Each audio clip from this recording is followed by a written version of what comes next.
to every country, to every community, because we have experienced war and its effects, negative effects, for the last 40 years. So we are ready to cooperate with the Chinese government if they are ready for that. But if they are not, doesn't matter. They have their own rights, and we respect their situation.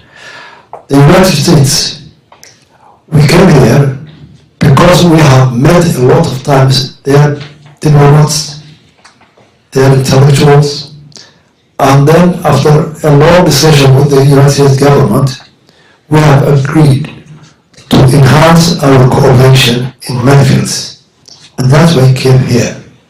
And we are trying to reach every country and every community, because it's our responsibility to convince everyone. Our case, it's that historically it's right, morally it's right, international law it's right to be recognized in our country. And we have fulfilled all these factors. Thank you very much.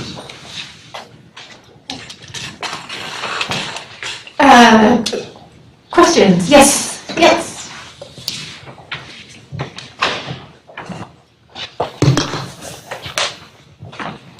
Thank you so much for coming, Mr. President. In the interest of developing the existing democratic system in Somaliland, what would you say is your top priority if the U.S. were to potentially engage in this agreement?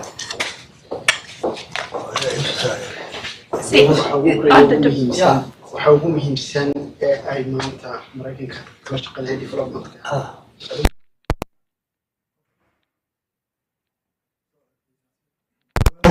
Our first priority is recognition, but we know the situation is not right for that. Political in the United States. Then there is steps to be taken and understanding before the recognition. So our main issues to cooperate the United States of America, number one is security. We are in a very fragile region of the world, and there are a lot of conflicts in that region. I think you know we have about Somalia and Shabab. And you know all the region, a lot of conflicts. Sudan, now the government is shaking. So all our neighbors are not in a good shape, most of them. So first, we need cooperation with the security to our country, and to your country, and to the worldwide, to make cooperate the safety of the Red Sea. Second, we want to cooperate the social service, education, water, health, top priority for our people. Third, how to reduce the unemployment of our youth. And that's why we brought here our businessmen, so that to get away that our business have a chance to work with the World Bank and international financial departments. So these are the top priorities we are proposing to operate, and we understand a lot about it. That's first, security. Second, social service for our people, health, education, etc. And third, how to reduce the unemployment in our country.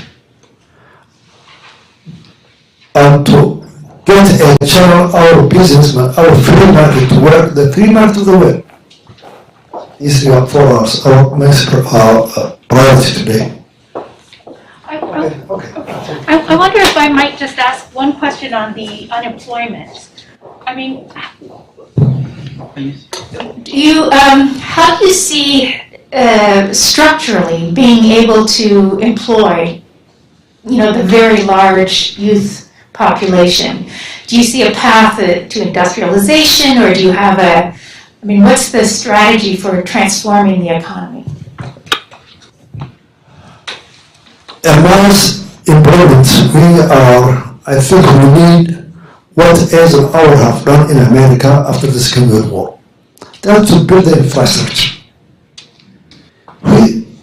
Roads, trains, bridges, building. That you can make a mass employment. That's what we have done in Germany after the Second World War. So we need a resource to that. To some extent, we have the resource, but our resource has the rate. Then we will use our resource first, and if you help us, it's fine and good. So we know we have the system. We have enough sea coast with virgin fishes, and what you call it now, blue minerals, oil in our sea.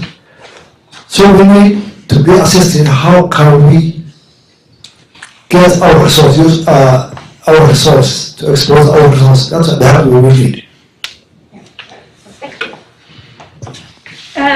Professor Brinkerhoff. Jennifer Brinkerhoff, a professor here. Mike's coming.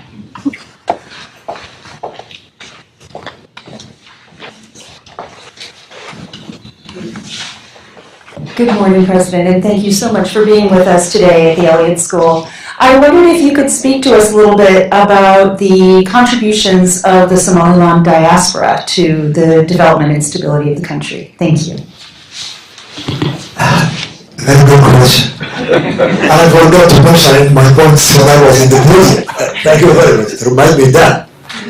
The diaspora of Somaliland, they took a major role to rebuilding our country. When we were building the country from zero level, the only people who built most of the institutions that work today are the diaspora. Telecommunication, infrastructure, hospitals, schools. They took the great share on contributing to all these institutions. Up to date, the climate change has affected negatively to most of the Horn of African countries. Today, for the last 3 months, there was a drought. And the diaspora, the Somaliland, they have contributed 40% of the expense of assisting the nomads and the farmers who have been negatively affected by the climate change. So they are playing a role that's very historical, and their people knows thanks to them, our diaspora. We thank them a lot. And still they continue to their support. Good example is Dr. Ismail. Sit together. He has a big free marketing politics in Hargeisa. Around 50% or 100% are employed the youth in his assets. So they do a wonderful job, our diaspora. Yes, sir. And then here.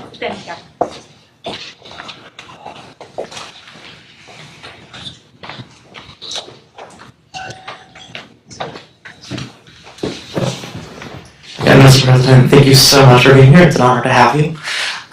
The facts you shared about democracy in your country are extremely impressive, and I was wondering what you think your role is in creating successful democratic institutions. Yes. We have successfully made 3 presidential elections for the last 20 years. And the power of the president was transferred in a peaceful manner. And that's unique in the whole of Africa.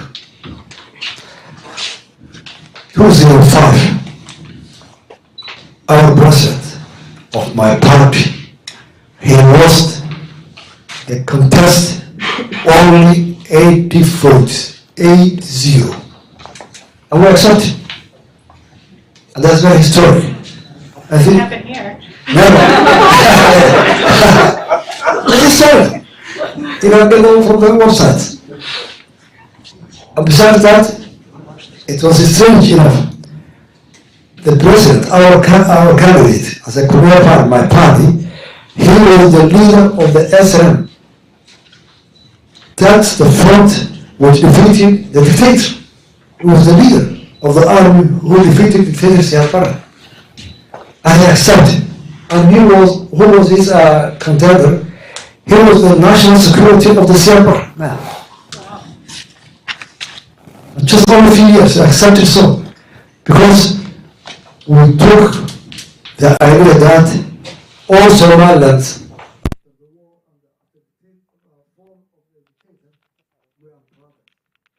those who were in the guerrilla, in the SNM, those who were in the system of Siad Barre, we are all Somalilanders.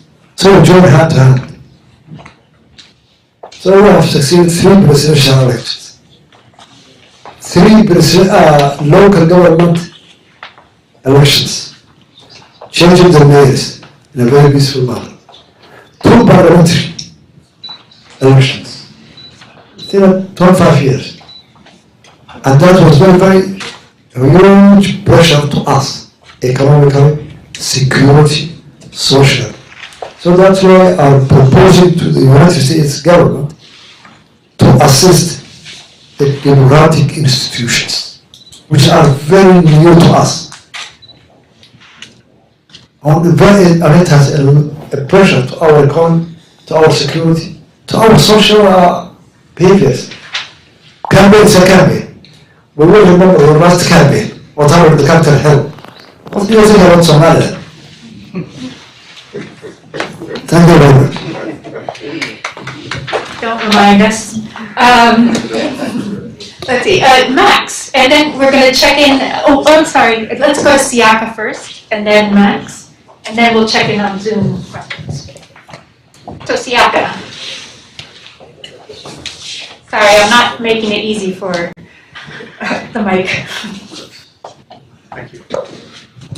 Good morning, President Abdi, and thank you for gracing us with your presence here.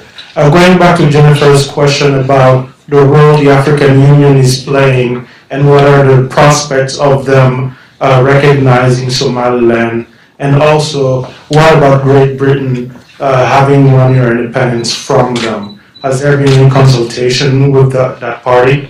Thank you. The African Union have sent a delegation to Somaliland 2005. And that commission, they conclude their report that the search of Somaliland of recognition is historically and legally unique to African continents. They use the word unique, and they explain it. Unique, Somaliland is in the borders of the colonial time. And again, it is independence in 1960. At that time, 26 governments, including the United States of America and Israel, have recognized Somaliland. 26 countries. So they voluntarily joined with their brothers, with the vision and aspiration to make a government of all Somali speaking language or ethnic Somalis. Those in Kenya, those in Ethiopia, and those in Djibouti. As if you have seen the Somali flag, it's a blue, as the Indian Ocean, not to see. And 5 stars. 5 stars is what? 5 Somali ethnic communities under the colony at that time. Djibouti, ethnic in Ethiopia, ethnic Somalis in Kenya, and Italy and Somaliland. But that vision was failed. That vision was failed. It's all man have all the time collects the history. The Secretary Harton sends regards to Somaliland independence. Press release number June 27, the United States. Oh, interesting. The letter of recognition. The recognition. or the United States at that time. So, historically, it's right. Internationally, legally. Somalia was voluntarily united to Somalia, and voluntarily retreating from the Union when the Somali government collapsed in 1991. So we are close to that. Still, they don't accept the revolution, but they cooperate with us. You know, we have the problem. Every country, every president, every organization we met said, yes, you have every right, but we will not be the first. We will be the second. So I look at who will be the first? The superpower after the 1991. When the Soviet Union collapsed, there's only one leader in the country, in the globe. That's the United States of America. Isn't it? I'm a superpower. Now they get a challenge. So, also the United States say, we'll not be the first. Let's say it another one. It's an African problem. An African problem, Africans are looking at the superpower, how they are looking. So we have a lot of work to do. To go to everyone and to explain our case and to confess. That's why we are sitting here today. Tomorrow leaders of the United States. It should be in your mind. That's the one that's still subject to this question. Thank you. Thank you. Max, and then we'll go to Eli for Zoom. Thank you so much, Mr. President. Excuse me. So recently, a lot of the world's attention has been focused on the conflict between Russia and Ukraine. So I was wondering if there have been any impacts, if any at all, on the region, on Somaliland, and on the nature of your trip to the United States. The conflict in Ukraine, I think it will not have, I think it will not make any impact on Somaliland. Simply because it took all the attention of the big superpowers is in Ukraine. But in the other hand, it gives a wake-up call to the United States and the Europeans. For the last 32 years, the United States and Europeans were free of their vision to the world, superpower, one-handed. But now we see that the Russians, China, maybe Iran, India, Brazil, they have become strong countries coming up. Not challenging them, but they will bring a lot of trouble to them, to small powers. So with that, I think the Europeans and the United States of America, the Western liberal democracies, they will focus on all of the world. Hey, where are we? And on that attention, I hope we will get it. Elad, do you have some questions from the Zoom participants? Yes, I do. Thank you so much, Mr. President, for your remarks, and we're very fortunate to be able to share this event with everyone in the room, but also people who are outside the room who weren't able to be here from really everywhere. We have a few questions if we have time for them. So the first question we have here is a question about the private sector. You know, we spent a lot of time talking about countries and recognition and all of that, but this attendant wonders, what is the role that private corporations and multinational organizations can play in Somaliland's international engagement? They can play a good role. Somaliland has a lot of resources. As far as I have been proven, a lot of minerals and oil. Besides the fishing, we have an asset that our community, our people, they are intermediaries by historical tradition. And they will get a peaceful country, stable, have a lot of fields to be invested in every field, and also welcome their investment. So we are welcome, and we are encouraging them to cooperate with us. So that their investment will make huge employment of our people and development of our economy. So they can play a role, It's very vital for us to pay. Absolutely. Thank you so much for that. Thank you. So the next question we have from the audience on Zoom is a question about the African Union again. So what role has the African Union played in Somaliland's response to COVID-19? Is there a potential for greater cooperation with the African Union in the future? And how do you see that cooperation? We have received cooperation from WHO, World Health Organizations.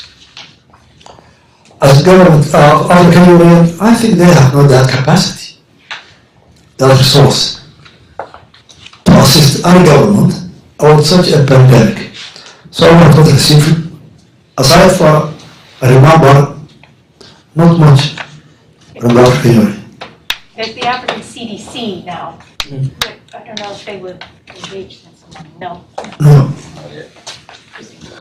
Right. And then, just for time for this, we're running low on it, and we're just so appreciative of you giving us this time today. We'll have one more of these Zoom questions, and that is, you've spoken a lot about how much of the Horn of Africa, there's a lot of other countries who are not in as good of shape as Somaliland. So how do the situations in countries around Somaliland impact the affairs of Somaliland itself? I think we have a lot of governments in Africa which are not in good shape, especially about democracy. They will not make any impact on our people and our community. Why? The people, you can make an impact to the people if you show them what is better than their situation. Since there are not better situation to our government and to our institutions, not so democratic, not so cooperative, not so peaceful, they cannot make it, I don't think they can make any impact to us. But if they are better than us economically, security, liberality of the free market, they are nothing better than us. But I think they will not make any impact to us. All right, thank you very much, Mr. President. Thank you very much. I'll turn it back to Director Cook now. We are at time, and I just want to thank the President for spending this time with us. Somalilanders that I've talked to have said that they are extremely proud of their President, and I don't think there can be a better tribute to a leader for kind of thinking strategically about Somaliland's place, its engagement in foreign affairs, and in its kind of domestic development. And so I think we've gotten a sense of that from you today, where that pride comes from. I hope for those of you who've been less familiar with Somaliland that you'll be watching the news, doing some reading. It's a fascinating case and a great place to vacation too, I'm told. To you and to your delegation, thank you so much, and we will certainly be watching out for Somaliland.